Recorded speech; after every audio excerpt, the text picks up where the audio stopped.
여러분, 오늘 말씀은 솔로몬의 삶 속에 나타나는 남다른 하나님의 은혜의 역사를 우리에게 보여주고 있어요. 그것이 무엇이냐? 솔로몬의 왕위가 견고했다. 아름다움과 부요함과 넉넉함으로 하나님 나라의 능력과 권세와 힘과 은혜가 그의 왕권을 통하여, 그의 삶을 통하여 보여지고 나타났다는 거죠. 그 원인이 무엇이냐? 하나님이 함께 하시니까.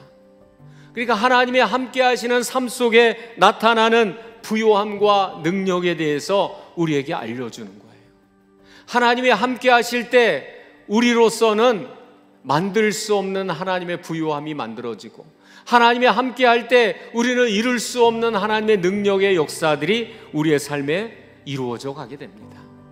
그러면 어떻게 솔로몬은 이렇게 하나님이 함께 하사 만들어가는 부요함과 견고함과 그리고 창대함의 믿음의 역사를 만들게 되었을까? 어떻게 이런 은혜를 누리게 되었는가? 여러분, 첫 번째로 함께 따라해 보시겠습니다. 솔로몬은 하나님 나라의 능력과 권세를 신뢰하는 믿음이었습니다. 여러분, 믿음은 능력이 주님께 있음을 믿으면서 그 앞에 나아가는 것입니다. 솔로몬은 한 나라의 왕이었잖아요. 모든 것을 가졌잖아요. 모든 힘이 있잖아요. 그러나 그는 하나님 앞에 나아가요. 능력과 힘은 하나님이 주시는 것을 고백하는 거죠. 한 나라의 왕이어도 이것을 폐하고 세우는 분이 주님이심을 고백하는 거예요. 여러분, 성경에 보면 예수님께서 백부장의 믿음을 칭찬하셔요. 마태복음 8장에 보면 한 백부장이 등장하게 됩니다. 하인이 중풍병으로 몹시 괴로워합니다. 그러자 예수님께서 그래, 내가 가서 고쳐줄게 라고 말씀하셔요. 그러니까 백부장이 아닙니다, 예수님, 말씀만 해주세요. 나도 남의 수하에 있고 나도 부리는 사람이 있습니다. 이더러 오라 하면 오고 저더러 가라 하면 갑니다. 그냥 말씀만 해주십시오. 하나님의 능력과 권세가 있음을 시인하고 믿는 믿음인 겁니다. 말씀만 해주세요. 축복만 해주세요. 기도만 해주세요. 그러면 됩니다.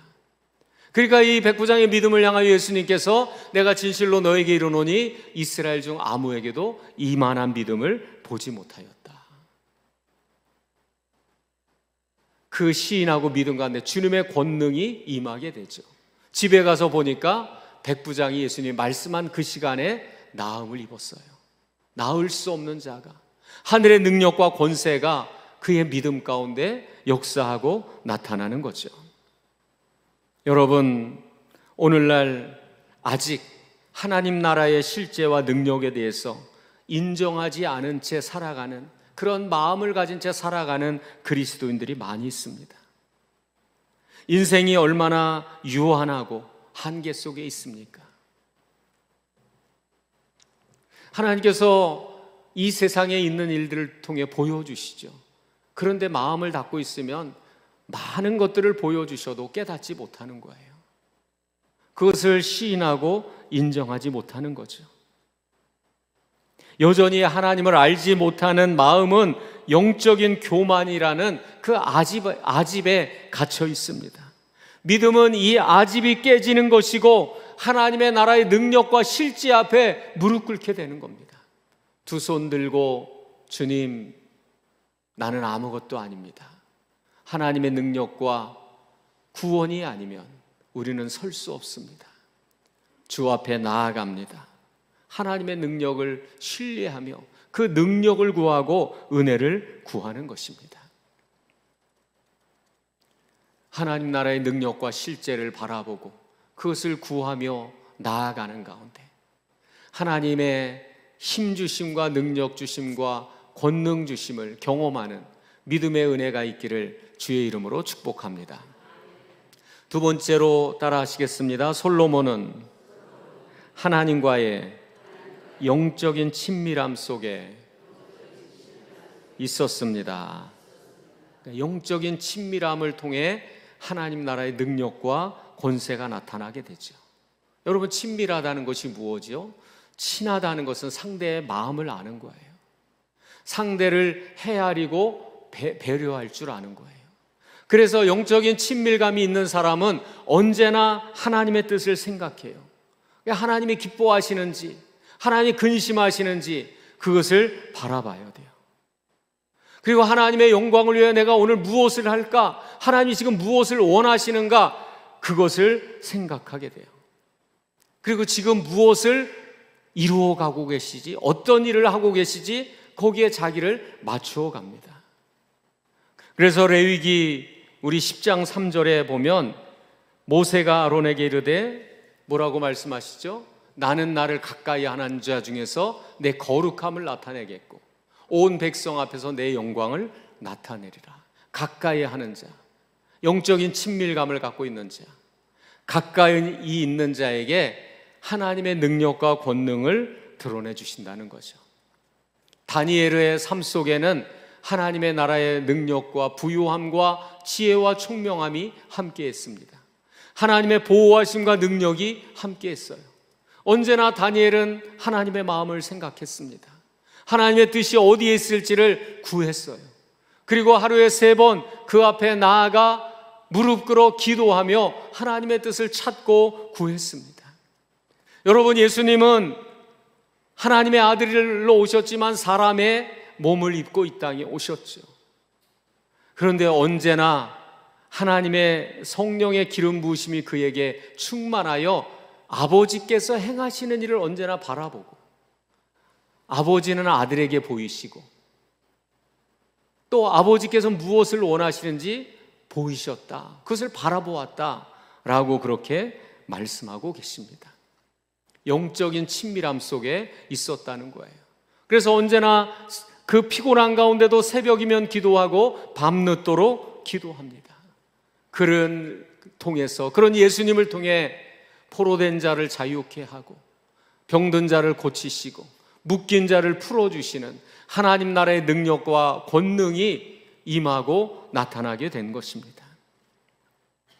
여러분, 언제나 하나님이 우리에게 사인하실 때 영적인 민감성을 갖고 순복하고 그 받아들이고 그리고 주의 음성을 듣고 하나님 앞에 더 가까이 나아가는 영적인 친밀함의 삶이 되시기를 주의 이름으로 축복합니다.